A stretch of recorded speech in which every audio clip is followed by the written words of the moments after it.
luar biasa. Saya katakan waktu itu, datang sama Tuhan apa adanya. Tetapi saudara, tidak cukup hanya di situ. Tidak cukup hanya kita datang apa adanya, tetapi perlu kesungguhan dan ketulusan hati. Amin. Kesungguhan dan ketulusan hati, saudara. Saudara dikasih oleh Tuhan, saya mengalami yang ajaib dan luar biasa.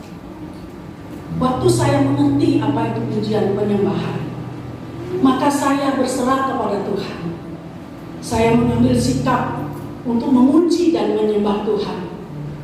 Sebelum tahun 2000, saudara, waktu saya terima Yesus, waktu saya mengerti pujian penyembahan, saya memuji dan menyembah Tuhan dengan sungguh-sungguh.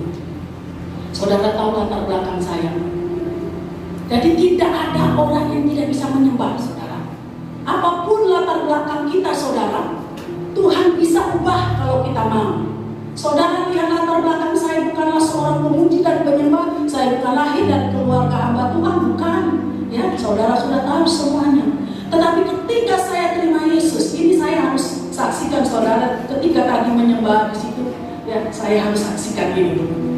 Sebelum saya sampaikan firman Tuhan. Ketika saya memuji dan menyembah Tuhan, saya merasakan satu lonjakan. Ada roh yang menyala-nyala. Ada hadirat Tuhan yang membantu saya, menolong saya untuk meningkat dalam kerohanian, saudara. Ya. Nah, saudara dikasih oleh Tuhan. Jadi waktu itu pelayanan saya ini pertama kali, saudara. Ya memang sekolah, ngajar sekolah minggu. Lalu berikutnya waktu saya masih di Palembang, karena saya menjadi Kristen itu di Palembang, saudara ya. Di Palembang. Pertama kali saya dipercayakan pelayanan menjadi WL, saudara.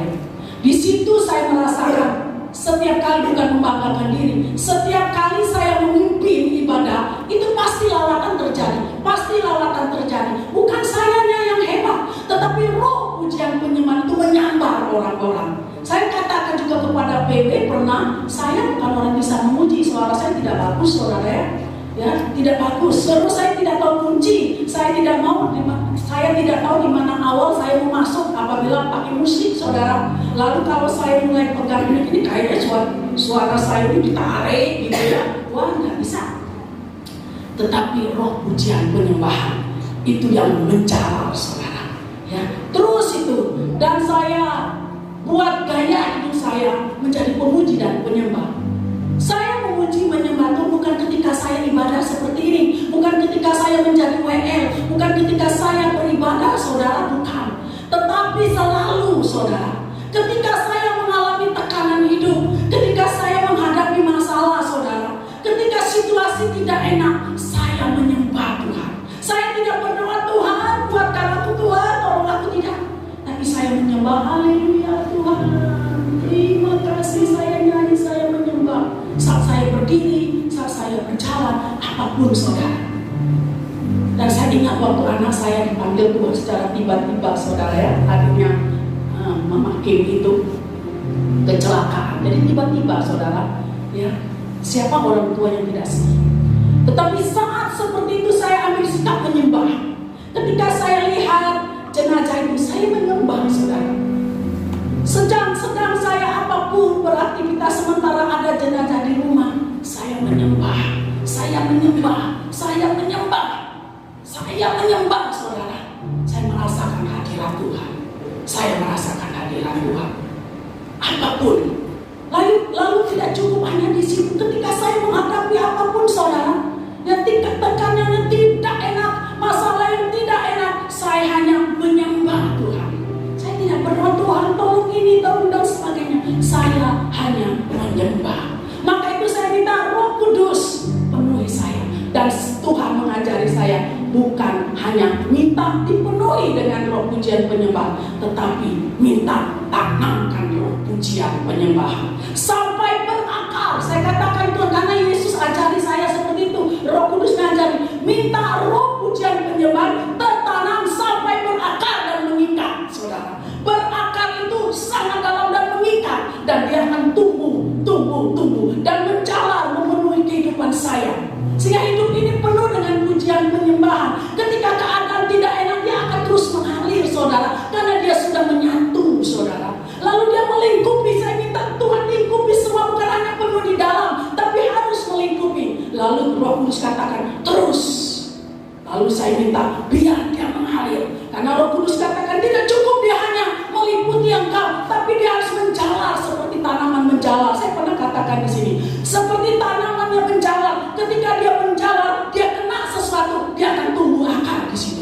Dan dia akan bercabang lagi, saudara. Itu pujian penyembahan. Dia membawa dampak. Makanya hamba Tuhan kemarin berkata, apa rahasianya? Bukan dari saya, tapi dari Tuhan. Itu. Lalu setelah lewat tahun 2000, saudara, waktu mau masuk ke sini, saudara, mau Tuhan lahirkan Gunung Syur, Tuhan katakan, mengingatkan saya, meneguhkan, kalau engkau ingin orang lain menyembah aku, engkau terlebih dahulu harus menyembah aku. Saudara, Tuhan juga berkata kepada tiap kita, kalau kita ingin orang lain menyembah Tuhan, kita terlebih dahulu harus menyembah Tuhan. Itu saya pegang, saudara. Tadi WL mengatakan bahwa Gunung Sion ini dilahirkan dari pujian penyembahan. Memang, saudara, saya sudah saksikan kemarin, ya, doa pribadi. Ketika saya memuji dan menyembah saja, ya, menyembah. Ketika anak saya masih bayi, saudara, saya terus melakukan penyembahan itu. Saya bangun harus pagi-pagi, kadang tengah malam, saudara. Itu luar biasa kehadiran Tuhan. Saya boleh kuat menghadapi apapun, ya. Boleh kuat karena apa? Ada hadiran Tuhan. Bukan sayanya yang kuat, tetapi hadiran Tuhan yang membentengi kita, saudara, yang memampukan kita untuk menghadapi segala masalah. Sehingga iman kita tidak naik turun, tapi terus naik, saudara. Terus naik, terus berkembang. Seperti itu yang Tuhan mau. Ketika awal, saya boleh mengulang kembali. Ketika awal, saudara, saya berdoa menyembah secara pribadi dan tidak pernah punya hayal atau mimpi akan mendirikan gereja. Tetapi karena Tuhan yang menghendaki, ya, seperti saya katakan, saya Tuhan, biar saya punya teman doa. Datang, saudara, teman doa. Ada yang dari Palembang, teman saya, karena saya waktu itu pernah tinggal di Palembang. Dia kata, Kak, aku pengen datang, mau pengen doa sama kakak, karena dia itu pendoa, saudara. Jadi waktu dia datang, berdoa bersama dengan saya, karena saya itu doa paling kurang itu 3 jam gitu ya. Walaupun sambil pangku anak, saudara, sambil pangku anak, saya menyembah terus tenggelam gitu, bersenandung gitu kan enak sekali, saudara. Kalau udah bersenandung itu kayaknya kita terbang, gak mau berhenti, ya, gak rasa lapar, gak rasa apa-apa. Masalah itu tidak ingat, saudara. Tetapi kawan saya ini gak tahan, ya, dia diam, tidur, saudara. Lalu berikutnya karena dia datang memang hidup di rumah, ya. Lalu berikutnya besok lagi gitu. Lalu dia kata, kenapa? Saya bilang, diem pun tak ikut nyembah. Saya bilang, aku menikmati penyembahan kakak, enak nih, katanya. Oh, saya bilang jangan menikmati kayak jadi Tuhan aja gitu ya. Jangan nikmati tapi masuk gitu. Lalu udah tahan, saudara, ya, nggak ada lagi, ya, pergi.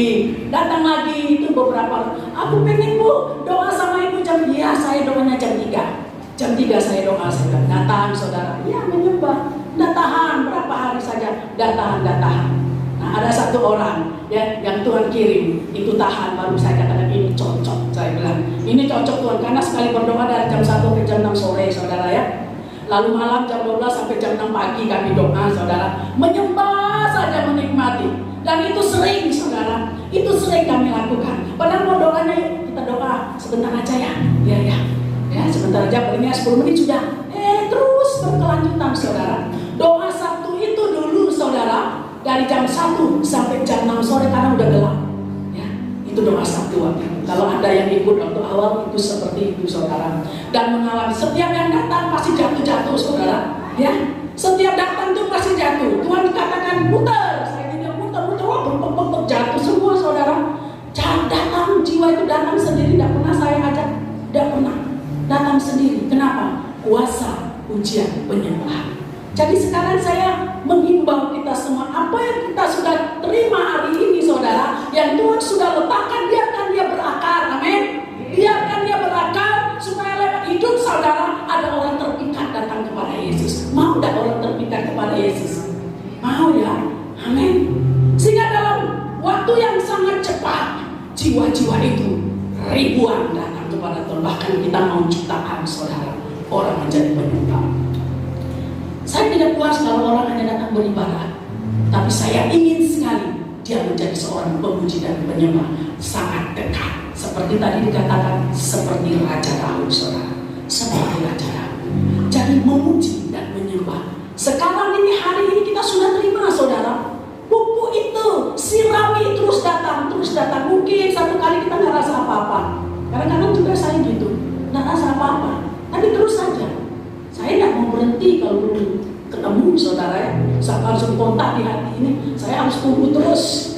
Ya walaupun sudah mungkin 1 jam, nggak rasa apa-apa. Ketemu cuma 5 menit itu sudah enak, saudara. Rasanya tuh langsung seger, ya. Kerohanian kita itu langsung seger gitu, saudara. Dan kita itu menjadi enak sekali. Tapi kalau tunggu sampai selesai nggak dapat, aduh lesu. Besoknya kita tidak punya gairah. Jangan sampai seperti itu. Usahakan berjuang sampai kita ketemu Tuhan dari hati ke hati. Amin. Puji nama Tuhan. Biarlah ini, karena memang Tuhan mau setiap orang menjadi pemuji dan penyembah Tuhan, saudara. Biarlah lewat kita, seperti yang saya katakan tadi, supaya dia penuh kita, lalu dia melingkupi kita. Setelah itu dia menjalar ke orang lain. Ketika dia menyambar orang, orang itu akan memiliki roh pujian penyembahan. Amin. Saudara mau? Amin. Karena orang yang menyembah Tuhan itu, saudara, menikmati hadirat Tuhan. Maka saya pernah katakan, ketika ada KKR, saudara ya, acara KKR saya sering ikut menjadi panitia. Saya itu paling suka itu ya bagian doa. Walaupun itu di belakang layar, saudara. Kadang ada ruangan tersendiri kalau di GOR itu, ya, itu di ruangan belakang dan di bawah. Di bawah itu tempat-tempat orang dulu itu yang di luar. Nah, di belakang itu ada ruangan. Di situ tempat orang berdoa ketika KKR. Nah, orang banyak nggak mau di situ. Orang banyak pelayanan itu, saudara yang bisa melihat. Apalagi kalau hamba Tuhannya itu terkenal, ya, terkenal luar biasa. Nggak mau, saudara, ya, untuk jadi tim doa. Yang maunya itu dia jadi aser lah, paling kurang aser. Supaya apa? Sambil bisa lihat, sambil dengar khotbah kan, atau enggak jadi kolektan, ya, atau konselor gitu ya. Suka sekali. Tapi untuk berdoa itu enggak mau.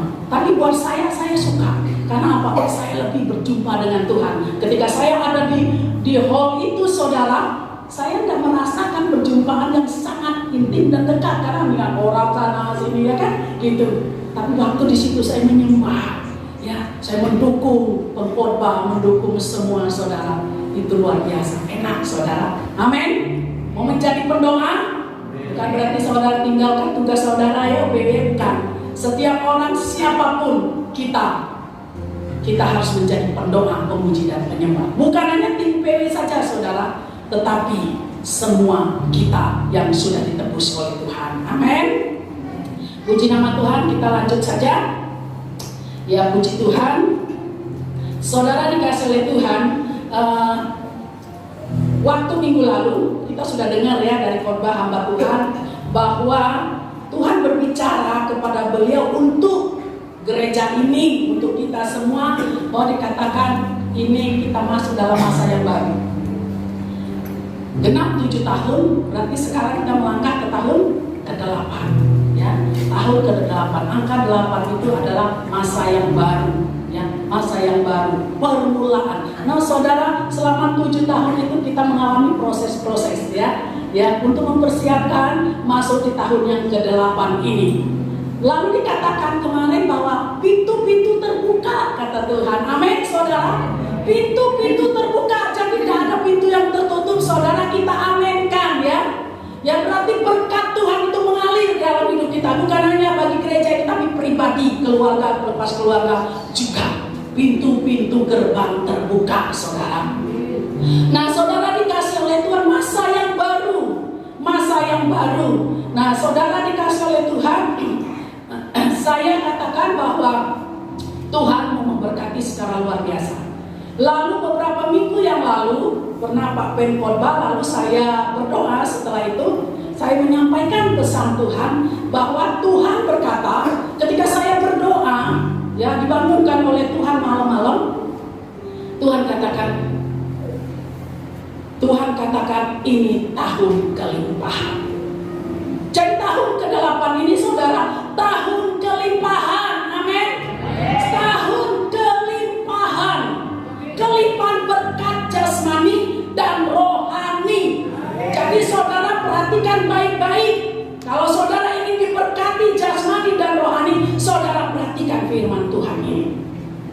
Nah, saudara dikasih oleh Tuhan, tahun ke-8 adalah tahun kelimpahan. Musim yang baru atau masa yang baru. Pintu-pintu gerbang terbuka, artinya berkat-berkat melimpah, jasmani dan rohani. Maka hari ini judul khotbah saya adalah tahun kelimpahan. Kita katakan tahun kelimpahan. Tahun kelimpahan. Sekali lagi, tahun kelimpahan. Sekali lagi, tahun kelimpahan. Jadi saudara, mari kita buka di dalam Injil Yohanes pasal 10. Injil Yohanes pasal 10 ayat 10. Kita membaca sama-sama. Kita duduk saja. Udah ketemu semua? Amin. Injil Yohanes pasal 10 ayat 10 kita baca bersama. 3, 2, 1. Pencuri datang hanya untuk mencuri dan membunuh dan membinasakan. Aku datang supaya mereka mempunyai hidup dan mempunyai segala kelimpahan. Amin. Siapa yang berkata ini? Yesus. Jangan ragu-ragu saudara ya. Yesus gembala yang baik. Pencuri datang hanya untuk mencuri dan membunuh dan membinasakan. Yesus katakan, aku datang supaya mereka mempunyai hidup dan mempunyainya dalam segala kelimpahan. Jadi Tuhan katakan pencuri, yaitu kuasa kegelapan atau iblis itu, saudara, si jahat itu, kalau dia datang hanya untuk mencuri, lalu membunuh, baik secara jasmani dan rohani, ya, terus membinasakan. Itulah kalau iblis itu datang. Jadi makanya jangan buka pintu buat iblis, amin. Jangan buat pintu, buka pintu buat iblis, saudara. Tutup pintu rapat-rapat buat si jahat, karena dia datang hanya untuk mencuri, membunuh, dan membinasakan. Tetapi Yesus datang supaya mereka mempunyai hidup dan mempunyainya dalam segala kelimpahan. Yesus berjanji. Yesus sendiri mengatakan bahwa Dia datang supaya mereka, kita, setiap orang memperoleh hidup atau mempunyai hidup dan mempunyainya dalam segala kelimpahan. Kelimpahan, saudara. Jadi kalau tahun ini Tuhan katakan tahun kelimpahan, itu artinya Tuhan mau mencurahkan berkat-berkat, saudara. Tuhan mau mencurahkan berkat-berkat. Apa bagian kita, saudara? Kita mempersiapkan bencana, saudara. Mempersiapkan bencana kita. Kalau bencana kita tidak siap, ketika berkat itu dicurahkan, maka kita tidak dapat, saudara. Berkat itu akan mental, mungkin juga kembali lagi kepada Tuhan. Ya, kalau kita tidak siap bencana kita, baik secara jasmani maupun secara rohani. Kalau umpamanya Tuhan memberkati kita secara jasmani, saudara, kita tidak siap, kita tidak bisa mengelola berkat jasmani itu. Tapi lewat berkat jasmani kita menjadi jatuh dalam dosa. Berarti kita tidak siap.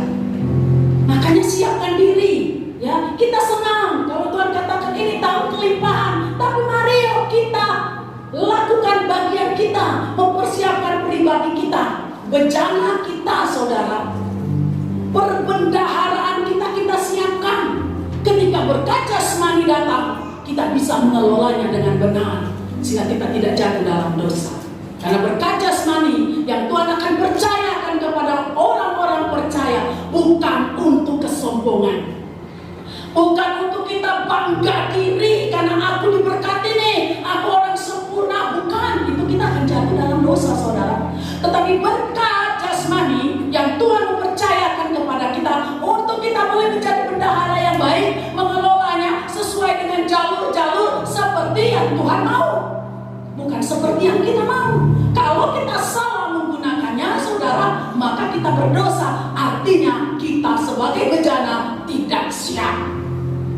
Maka saya katakan kepada kita, mulai saat ini siapkan. Amin. Siapkan. Jangan sampai ketika berkat itu dicurahkan kita belum siap, saudara. Kita belum siap.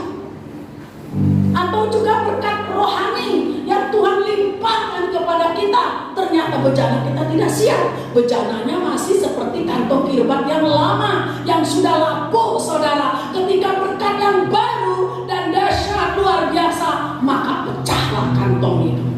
Rusak dia, bukan menjadi berkat bagi kehidupan kita, tetapi justru merusak kita, saudara.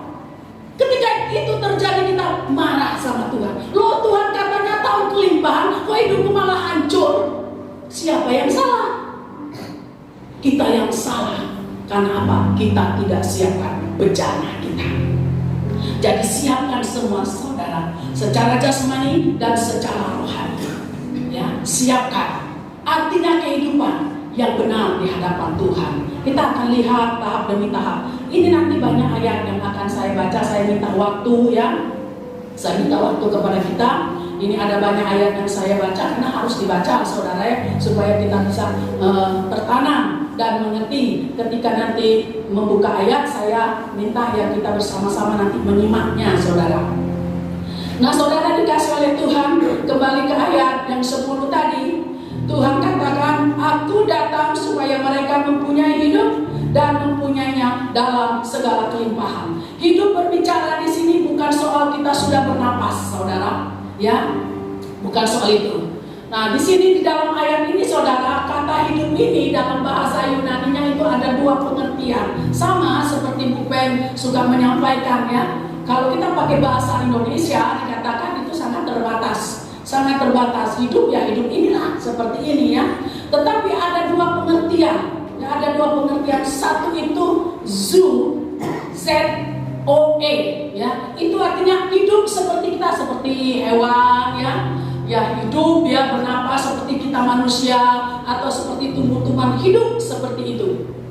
Tetapi terbalik, saudara, ya.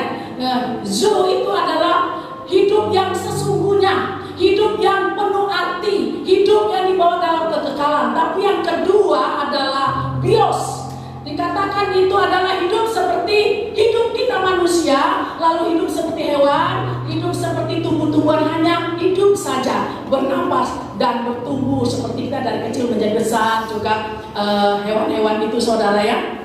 Tetapi yang Tuhan maksud di sini adalah hidup yang artinya zu tadi saya katakan, bahwa hidup yang sesungguhnya, yang punya arti bukan hanya untuk sesama manusia, tetapi berarti dalam kekekalan. Dalam kekekalan. Itu makanya di sini Tuhan katakan mereka mempunyai hidup. Tuhan berbicara bukan hanya soal hidup seperti ini, seperti hewan dan seperti tumbuhan, cuma hidup saja, saudara, tetapi hidup dalam kekekalan. Ada kehidupan kekal yang Tuhan akan kerjakan. Itu yang paling penting di dalam hidup kita. Tuhan katakan, aku datang supaya mereka memiliki hidup yang seperti itu, ya, hidup yang seperti itu. Lalu dikatakan yang berikutnya, mempunyainya dalam segala kelimpahan. Jadi yang saya akan tekankan sekarang tentang kelimpahan, bukan tentang hidupnya, saudara.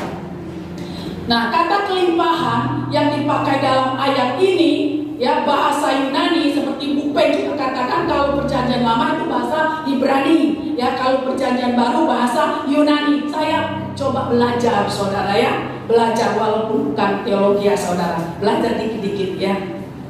Perisso, ya, P-E-R-I-S-S-O, artinya kelimpahan sampai meluber, tidak terukur. Jadi kalau Tuhan katakan di sini hidup dan mempunyainya dalam segala kelimpahan, artinya meluber, saudara. Melimpah itu bukan hanya melimpah hanya kata-kata, tetapi dikatakan meluber sampai tidak terukur, saudara. Sampai tidak terukur, no limit, ya, tidak ada batasnya, saudara. Itulah hidup yang Tuhan berikan kepada kita. Itulah kelimpahan yang Tuhan janjikan kepada kita. Berarti kalau Tuhan berjanji atas Gunung Sion, atas kita semuanya, Tuhan katakan ini tahun kelimpahan. Artinya tidak ada batas, saudara.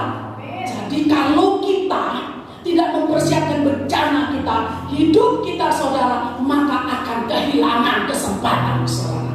Kita akan kehilangan banyak karena ini meluber, melimpah, saudara. Kalau berkat jasmani, saudara, kalau berkat jasmani masih ada ukurannya ya. Umpamanya, kekayaannya Bapak Nanda 17 triliun. Amin Bapak. Amin. Ya, itu masih ada batasnya, masih bisa dihitung saudara ya.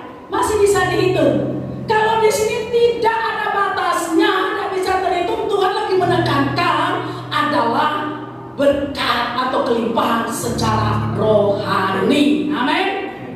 Karena saudara, berkat jasmani hanya penunjang, penyokong, mendukung untuk kita masuk dalam kegerakan Tuhan.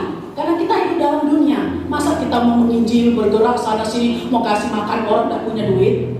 Nah, kalau Bapak Nanda punya 17 triliun tadi kan enak, kita punya dapur umum yang besar, bagi makanan. Amin. Amin Bapak Nanda. Siap, jangan disimpan di bank. Kalau simpan di bank nanti diambil antikris. Diambil antikris ya. Jadi tabur, bagikan kemana ya. Nah, berkat rohani, kelimpahan secara rohani itu tidak terbatas. Kelimpahan jasmani itu terbatas, mas, bisa dihitung saudara, yang bisa dihitung. Maka itu berkat jasmani itu ketika Tuhan memberi, bukan untuk memperkaya diri seperti saya katakan tadi, bukan untuk kesombongan bahwa kita orang diberkati. Kalau kita punya mobil 5 saudara ya, jangan dipakai semuanya. Amin. Pakai hari ini baru pakai yang merah, besok pakai yang ungu, besok lagi pakai yang apa?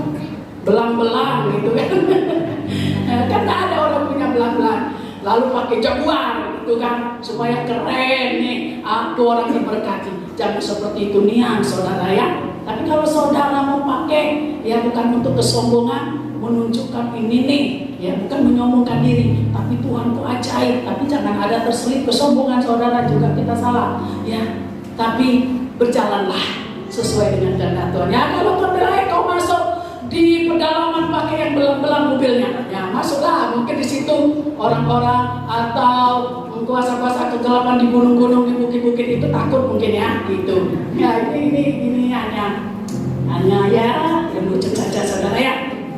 Nah saudara dikasih oleh Tuhan, jadi berkat jasmani itu terbatas, tapi hanya penunjang, bukan untuk kebanggaan, bukan untuk kepentingan pribadi, tetapi untuk kegerakan Tuhan, untuk lawatan Tuhan, untuk dipakai supaya setiap orang mengalami berkat Tuhan. Saya itu berdoa saudara supaya semua kekayaan ada di Jambi ini masuk ke Gunung Sion, supaya kita bagi-bagi sama orang-orang yang menengah ke bawah. Amin. Karena sekarang ada kepincangan, yang kaya semakin kaya, yang miskin semakin miskin, ya kan, kasihan ya kan, dan supaya ada keseimbangan ya. Kita berdoa untuk itu. Nah saudara dikasih oleh Tuhan, kelimpahan meluber, tidak terukur ya. Berkat jasmani terbatas saya katakan, tapi berkat rohani itu tidak terbatas. Yang sangat penting adalah berkat rohani sampai kepada kekekalan.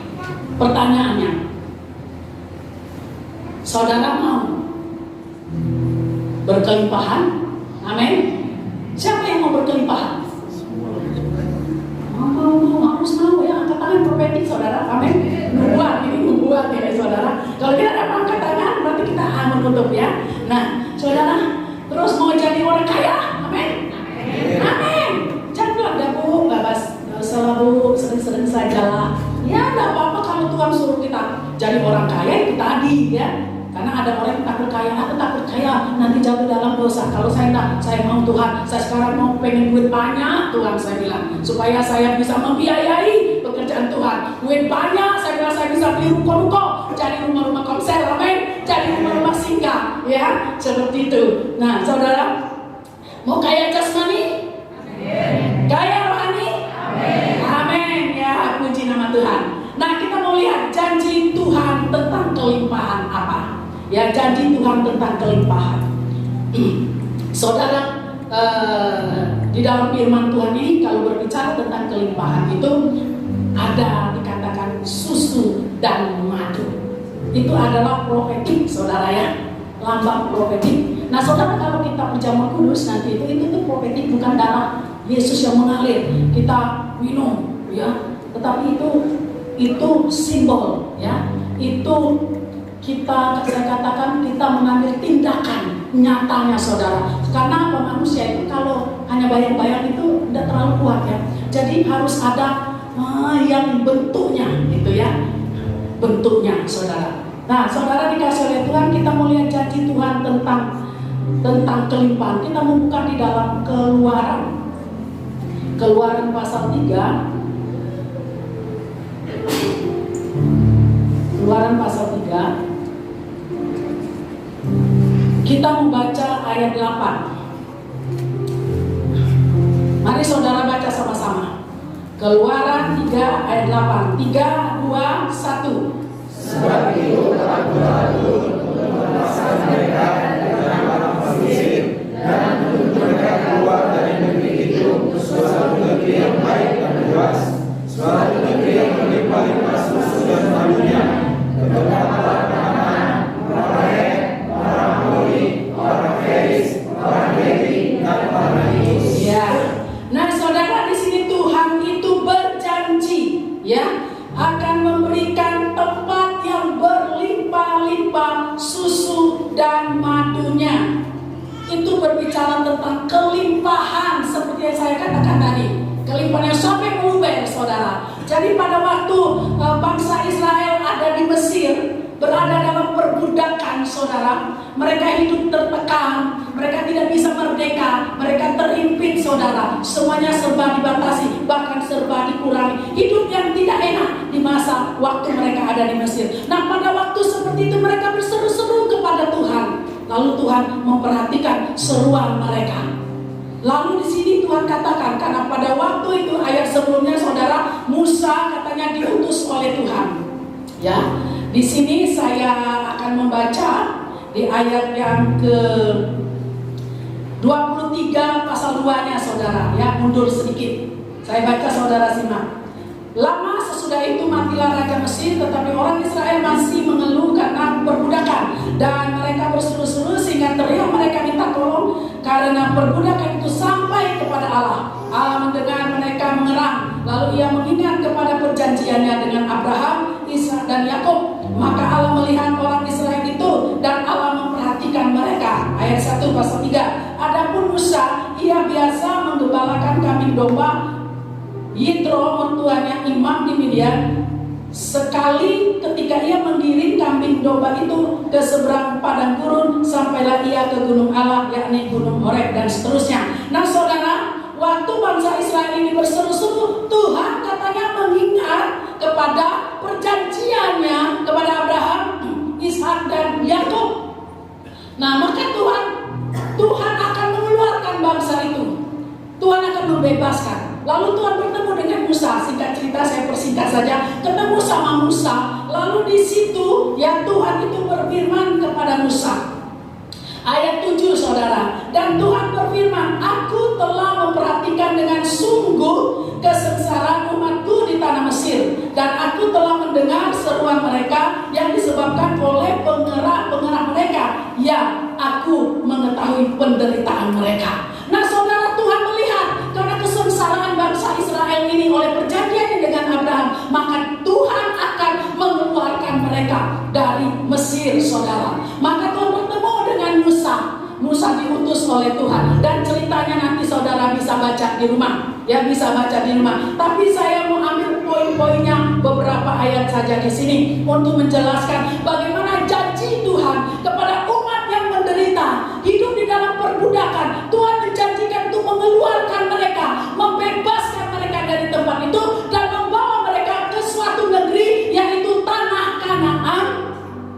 Tanah Kanaan di mana Tuhan katakan banyak berlimpah-limpah susu dan madu. Berbicara bahwa yang Tuhan janjikan tempat mereka untuk mereka duduki saudara, itu penuh dengan berkat melimpah. Itulah Tuhan kita saudara. Tuhan itu ingin anaknya berkelimpahan saudara. Maka itu kalau Tuhan berbicara Gunung Sion adalah tahun kelimpahan, artinya bahwa Tuhan ingin seluruh umat di Gunung Sion ini hidup berkelimpahan. Amin. Maka saudara tangkap baik-baik, ini peluang yang sangat besar karena Tuhan menjanjikan itu, sebagaimana Tuhan menjanjikan kepada bangsa Israel. berlimpah-limpah susu dan madu. Maka itu saudara kemarin waktu ulang tahun, ya itu ada susu dan madu, ya dibagikan. Itu per keluarga saja, tidak pribadi-pribadi. Itu tanda, ya profetik. Saya terdorong untuk membagikan. Saya tidak tahu apakah saudara sudah minum madunya sama susu. Sudah atau dibuang dan diminum. Siapa yang tidak minum? Angkat tangan. Tidak usah malu-malu. Nah lihat tuh, tidak minum ya. Siapa itu? Pani angkat tangan ya. Dia tidak ngerti saudara ya. Dia tidak ngerti. Karena dia lihat saya di sini angkat tangan, ya dia pengen berkorban juga di sini ya. Amin ya. Jadi sama Tuhan terjadilah ya. Saudara, itu tanda profetik susu dan madu. Itu saudara seperti saya katakan simbol, ya kan? Dan itu seperti kita itu bernubuat, saudara, bahwa itu akan terjadi dalam hidup aku, ya. Terjadi dalam hidup aku itu nubuat, saudara. Nubuat itu bisa berbentuk simbol, ya, berbentuk banyak, saudara. Kalau kita baca di dalam Alkitab juga kata-kata, ya. Maka itu kemarin dibagikan. Jadi saudara minum, terus jangan minum sendirian, ya. Jadi kalau dibagikan dari gereja itu, saudara mungkin tidak sempat untuk menjelaskan, tapi terima saja, ya, terima saja. Ya bisa minumnya hanya 1 sendok teh, tidak apa-apa, ya, sedikit saja. Kenapa kita mengaminkan? Ya, terjadilah padaku, ya, kelimpahan itu. Susu dan madu melimpah. Tapi bukan susu yang kemarin lalu saudara beli susu banyak-banyak, nanti jadi gemuk kayak gini ya, gemuk pula ya. Nah, saudara dikasih oleh Tuhan. Jadi di sini janji Tuhan memberikan kelimpahan, ya, janji Tuhan, ya, dikatakan tentang bangsa Israel itu. Lalu yang berikutnya di ayat 17. Ayat 17 kita baca sama-sama. 3, 2, 1. Jadi aku telah berfirman, aku akan mengikuti kamu menuju ke negeri orang Kanaan, orang Het, orang Amori, orang Feris, orang Hewi, dan orang Yebus, ke suatu negeri yang berlimpah susu dan madunya. amin. Ke suatu negeri yang berlimpah-limpah susu dan madunya. Itu saudara masih janji Tuhan kepada mereka, ya, masih janji Tuhan. Karena negerinya kan masih harus dijalani, saudara, ya, masih harus dijalani. Mereka harus melewati proses demi proses, saudara. Nah, buat kita, kalau Tuhan katakan sekarang ini, tahun yang ke-8 ini, tahun kelimpahan sudah di dalamnya kita, saudara. Amin. Sudah di dalamnya. Jadi jangan lambat-lambat, saudara. Buka lebar-lebar hidup kita buat Tuhan. Persiapkan. Mulai saat ini berdoa sungguh-sungguh, datang sungguh-sungguh, saudara, ya, kepada Tuhan supaya itu terjadi dalam hidup kita. Ya, jangan lewatkan kairos Tuhan, saudara. Jadi Tuhan yang akan menuntun Israel. Aku telah berfirman, aku akan menuntun kamu keluar dari kesengsaraan Mesir. Tuhan tidak mau, ya, melihat umatnya sengsara. Tuhan tidak mau kalau kita di tempat ini menderita terus soal ekonomi, soal tekanan kuasa kegelapan, dan bisa bertumbuh kerohaniannya. Tuhan itu tidak mau, saudara. Maka Tuhan katakan, aku akan menuntun. Ini kesempatan, saudara. Jangan saudara pulang dari sini lupa khotbah ini. Ini kesempatan supaya kita semuanya berlimpah-limpah, amin. Semuanya kita berkelimpahan, saudara. Jadi Tuhan katakan, Tuhan yang akan menuntun perjalanan mereka sampai menuju tanah Kanaan. Nah, lalu yang berikutnya di pasal 3 ini ayat 21 dan 22 saya akan membacakan, saudara simak.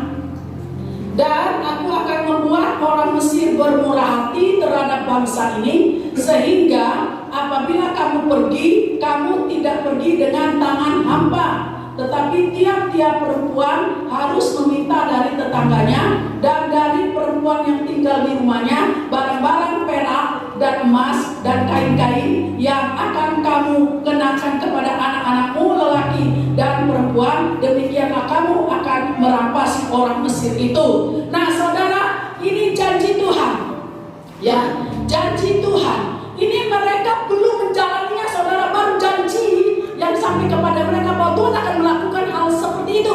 Dan kita lihat di Keluaran, ya, di mana waktu mereka keluar Ya, bagaimana mereka keluar dari Mesir, dibawa oleh tangan Tuhan sendiri sampai mereka melewati laut yang Kulsum itu, saudara ya, laut Kulsum. Mereka menyeberang tanpa mereka harus naik perahu dan sebagainya, tetapi Tuhan sendiri yang bergerak karena memang janji Tuhan menuntun mereka supaya mereka sampai ke tujuan. Lalu dikatakan di sini janji Tuhan di dalam ayat 21, 22 ini bahwa Tuhan itu ya akan memberikan kekayaan orang fasik untuk umat Tuhan. Amin. Kekayaan orang fasik, saudara. Bayangkan di sini kekayaan orang fasik itu akan diberikan kepada umat Tuhan. Dan kita lihat sudah terjadi bagi bangsa Israel. Kalau saudara baca Keluaran ini selanjutnya, ya mereka menyerahkan, ya orang-orang Mesir menyerahkan, mereka bawa emas semua sampai mereka bisa membuat kemah suci, sampai mereka bisa membuat tabut yang disalut dengan emas, saudara. Mereka membuat dan sebagainya dengan emas. Itu dari mana? Sedangkan mereka menjadi budak, kerjanya aja ditekan-tekan ya. Tetapi kekayaan orang fasik dikembalikan, diberikan kepada umat Tuhan, saudara. Ini janji Tuhan juga buat kita, amin. Janji Tuhan buat kita. Tangkap ini, saudara. Tangkap ini baik-baik, saudara. Maka persiapkan bencana. Jangan sampai berkat itu datang, saudara tidak siap, maka dia akan lari ke orang lain, lari ke Ibu Nadi nanti, ya. Amin. Ya. Nah, saudara dikasih oleh Tuhan. Itu janji Tuhan. Ada banyak janji Tuhan, tapi hanya 3 poin ini saya sampaikan hari ini supaya menghemat waktu kita, saudara ya. Lalu kita akan buka di dalam Bilangan pasal 14. Bilangan pasal 14.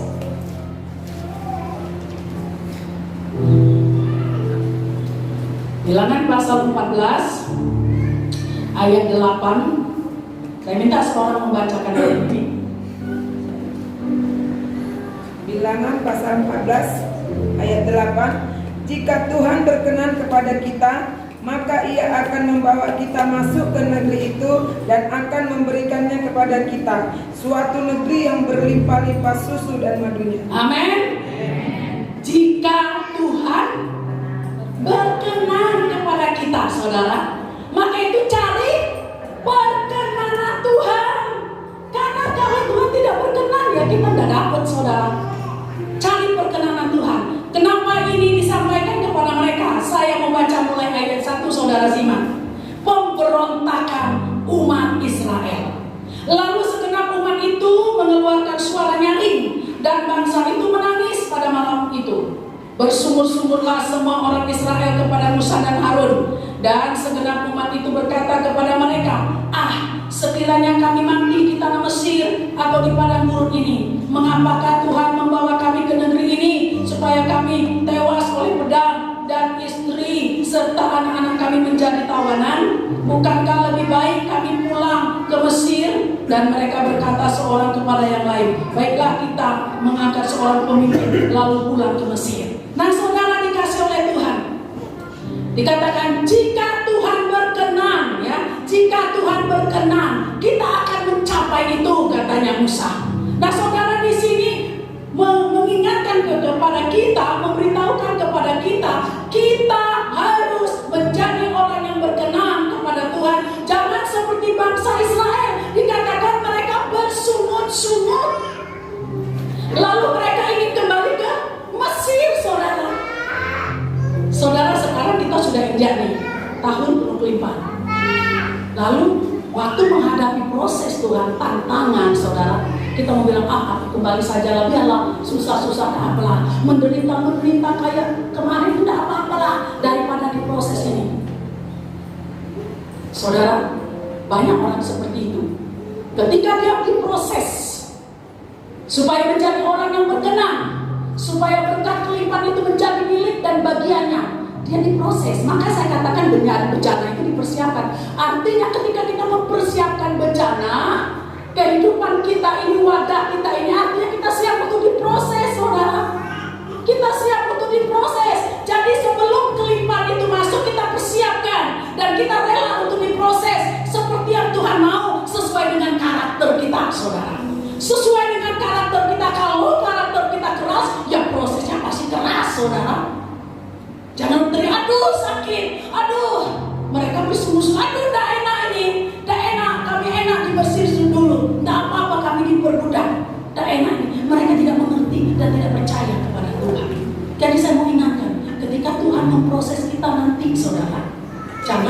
saudara bersungut-sungut, amin. Jangan bersungut, ingat, oh aku sedang mempersiapkan wadah.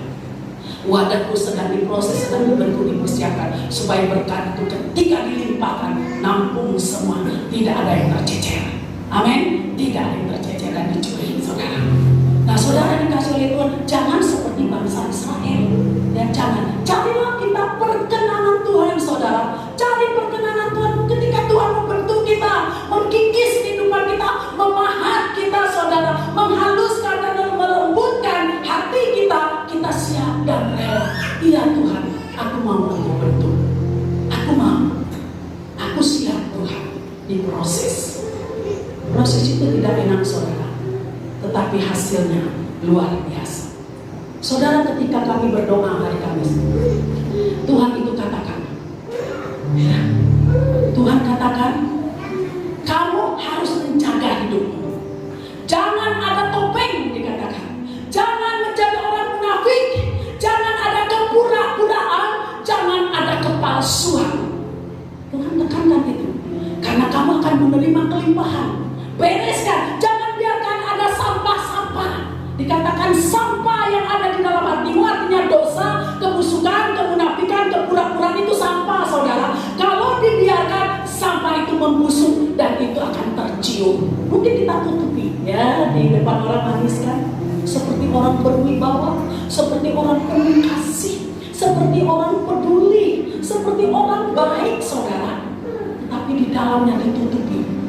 Yang asli, yang buruk itu ditutupi, sampah itu ditutupi. Sampah itu kata Tuhan, waktu dia baru memang tidak bau, saudara ya. Cobalah saudara potong sayur-sayur gitu kan. Saya ini sering mainin sampah, saudara ya. Karena sayur-sayur yang sisa itu, nah saya taruh itu tidak bau. Tapi tunggu 2 hari 3 hari, mulai dia lembut dan bau. Tunggu lagi sampai bulan sangat bau, saudara. Jadi ketika kita simpan sampah itu, kita tutupi. Untuk pertama tidak kelihatan, ya, tapi lama-kelamaan dia berbau. Kelihatan, saudara, aslinya yang sampah itu akan busuk. Semua yang kepalsuan itu akan nampak. Topeng-topeng itu akan terbuka, saudara. Kemunafikan itu akan terbongkar, saudara.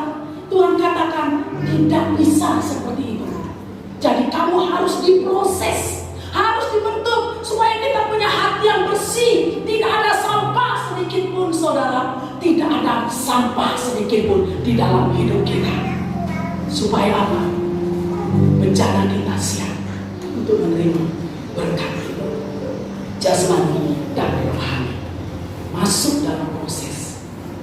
Saudara, siapkan pribadi kita. Minta sama Tuhan. Kalau kita belum masuk proses Tuhan, proses aku.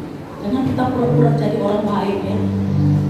Tuhan proses aku ini tidak baik. Aku ini tidak baik. Saya itu, saudara, setiap hari saya selalu mengingat, kalau saya dipanggil Tuhan hari ini, aduh Tuhan, aku ini gimana ya di hadapan Tuhan gitu ya. Saya takut, bukan takut untuk menghadap Tuhan. Gimana tahu hidup saya ini tidak benar gitu kan, tidak benar gitu di hadapan Tuhan. Saya tidak bisa mundur lagi, saudara. Saya tidak bisa, Tuhan, aku kembali lagi dunia untuk memperbaiki. Tidak bisa. Setiap hari, saudara, saya selalu ingat. Kalau saya sampai Tuhan, tolong aku, tolong Tuhan, tolong kita pergi sungguh-sungguh lagi. Sampah ini buang Tuhan, kepalsuan Tuhan, kemunafikan Tuhan. Karena kadang-kadang kita tidak sadar, saudara, tidak sadar. Ya. Nah, saudara dikasih oleh Tuhan. Dikatakan di sini, buatlah Tuhan berkenan. Karena jika Tuhan berkenan, maka susu dan madu itu, kelimpahan itu akan turun dalam hidup kita. Ulangan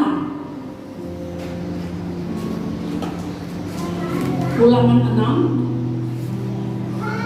ayat 3. Saudara baca Ulangan 6 ayat 3. 3, 2, 1. Lakukanlah itu dengan segera, supaya baik keadaanmu dan supaya kamu menjadi sangat banyak, seperti yang dijanjikan Tuhan kepadamu, kepadamu di suatu negeri yang berlimpah-limpah susu dan madu. Amin.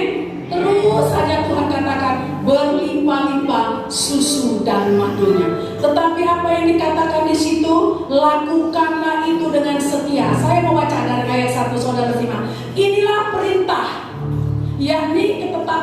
dan peraturan yang aku ajarkan kepadamu atas perintah Tuhan Allahmu, untuk dilakukan di negeri kemana kamu pergi untuk mendudukinya, supaya seumur hidupmu engkau dan anak cucumu takut akan Tuhan dan berpegang pada segala ketetapan dan perintahnya yang kusampaikan kepadamu, dan supaya lanjut umurmu. Ayat 3, maka dengarlah hai orang Israel, lakukanlah itu dengan setia, supaya baik keadaanmu dan supaya kamu menjadi sangat banyak, seperti yang dijanjikan Tuhan Allah nenek moyangmu kepadamu di suatu negeri yang berlimpah-limpah susu dan madunya. Ayat 4, dengarlah hai orang Israel, Tuhan itu Allah kita, Tuhan itu Esa. Ayat 5, kasihilah Tuhan Allahmu dengan segenap hatimu dan dengan segenap jiwamu dan dengan segenap kekuatanmu. Ayat 6, apa yang kuperintahkan kepadamu pada hari ini haruslah engkau perhatikan, haruslah engkau mengajarkannya berulang-ulang kepada anak-anakmu dan membicarakannya apabila engkau duduk di rumahmu, apabila engkau sedang dalam perjalanan, apabila engkau berbaring, dan apabila engkau bangun, dan seterusnya. Nah, saudara dikasih oleh Tuhan, Tuhan katakan lakukan dengan setia, yaitu melakukan semua perintah Tuhan. Jadi untuk menjadi orang yang berkenan, supaya berkat melimpah menjadi bagian kita, tidak lewat begitu saja saudara, kita harus melakukan dengan setia apapun yang diperintahkan oleh Tuhan. Kalau Tuhan katakan jangan tinggalkan pertemuan ibadah, lakukan. Kalau Tuhan katakan mari menyembah, lakukan. Kalau Tuhan kata ampuni orang yang menyakiti hati, lakukan. Namanya perintah Tuhan harus dilakukan. Itu cara kita saudara mempersiapkan bencana. Dan ada banyak hal, lakukan dengan setia. Lalu dikatakan, ya Tuhan katakan kasih Tuhan Allah itu dengan segenap hati, segenap jiwa, akal dan kekuatan saudara. Karena apa itu hukum yang utama. Lalu ajarkan apa yang kita dapat dari Tuhan, ajarkan. Kenapa? Karena Tuhan tidak mau hanya kita diberkati berlimpah, amin, tapi anak cucu kita harus diberkati. Karena itu Tuhan mau saudara, kita dan anak cucu kita harus mengalami kelimpahan itu. Lalu ayat yang berikutnya Ulangan 31, ya. Sedikit lagi saudara ya. Ulangan 31 ayat 20. Saya minta seorang membacakan ini dengan cepat. Silakan. Ulangan 31 ayat 20, firman Tuhan, sebab aku akan membawa mereka ke tanah yang kujanjikan dengan sumpah kepada nenek moyang mereka, yakni tanah yang berlimpah-limpah susu dan madunya. Mereka akan makan dan kenyang dan menjadi gemuk, tetapi mereka akan berpaling kepada Allah lain dan beribadah kepadanya. Aku ini akan dinista mereka dan perjanjianku akan diingkari mereka. Ya. Nah saudara, kenapa Tuhan katakan lakukan dengan setia? Kalau tidak, karena Tuhan itu sudah tahu saudara, ketika orang tidak melakukan, tidak ada kesetiaan dengan Tuhan.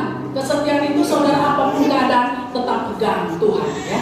Nah Tuhan katakan nanti kalau mereka sudah kenyang, mereka sudah gemuk, berlimpah-limpah. Seperti yang saya pernah katakan, orang bisa sombong secara jasmani, orang bisa sombong secara rohani, ya.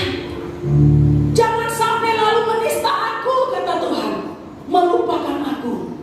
Makanya harus melakukan perintah Tuhan, harus melakukan perintah Tuhan saudara, dengan setia, hidup di dalam perintah Tuhan, hidup sesuai dengan ketetapan Tuhan. Jangan saudara melenceng mau jalan sendiri. Hidup kita itu pedomannya adalah firman Tuhan. Hidup kita itu harus dituntun oleh Roh Kudus, bukan dituntun oleh diri sendiri. Nanti kita akan kesasar saudara. Lalu ayat yang terakhir, Yehezkiel 20. Yehezkiel 20 ayat 13 sampai 16. Saya akan membaca Yehezkiel 20. Saya akan membaca mulai ayat 13. Saudara simak. Tetapi kaum Israel memberontak terhadap aku di padang gurun. Mereka tidak hidup menurut ketetapan-ketetapanku, dan mereka menolak peraturan-peraturanku, yang kalau manusia melakukannya, ia akan hidup. Mereka juga melanggar kekudusan hari-hari Sabatku dengan sangat. Maka aku bermaksud hendak mencurahkan amarah padang gurun, hendak membinasakan mereka. Tetapi aku bertindak karena namaku, supaya itu jangan dinajiskan di hadapan bangsa-bangsa yang melihat sendiri waktu aku membawa mereka keluar.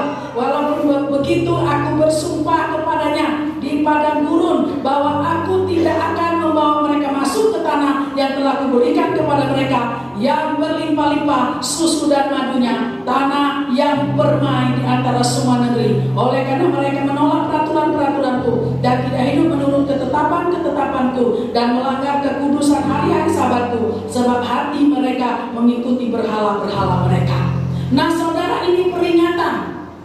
Kalau Tuhan berbicara kepada bangsa Israel, ada aturannya, ada petunjuk, ada cara-cara supaya mereka dibawa oleh Tuhan menikmati berkat-berkat yang melimpah. Mari kita jangan ikuti kesalahan yang mereka lakukan. Mari ini menjadi contoh buat kita supaya kita tidak melakukan hal yang sama seperti bangsa Israel.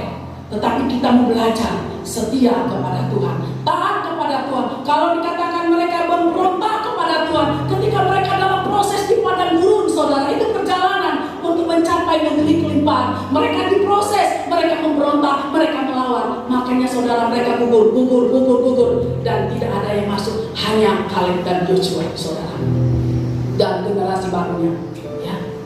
Tapi generasi yang dari Mesir tidak masuk, saudara. Kenapa? Bersungut-sungut. Kenapa mereka bersungut-sungut? Mereka tidak kuat di dalam firman Tuhan. Karena mereka tidak mau taat kepada firman Tuhan. Mereka tidak setia melakukan firman Tuhan. Tidak setia kepada Tuhan. Tuhan katakan, aku tidak akan membawa mereka masuk. Dan itu terjadi, saudara. Terjadi, saudara. Jangan sampai itu terjadi dalam kita. Biar ini menjadi contoh buat kita. Kalau Israel melakukan seperti itu, aku jangan. Amin. Aku jangan. Mulai hari ini, aku mau menghormati hari Sabat. Aku mau melakukan perintah Tuhan. Aku mau hidup tanpa topeng, tanpa menafikan kepalsuan. Aku mau tulus, aku mau sungguh-sungguh. Aku mau menjadi penyembah yang benar di hadapan Tuhan. Aku ingin menjadi anak yang berkenan di hati Tuhan. Mari saudara, pikat hati Tuhan, saudara.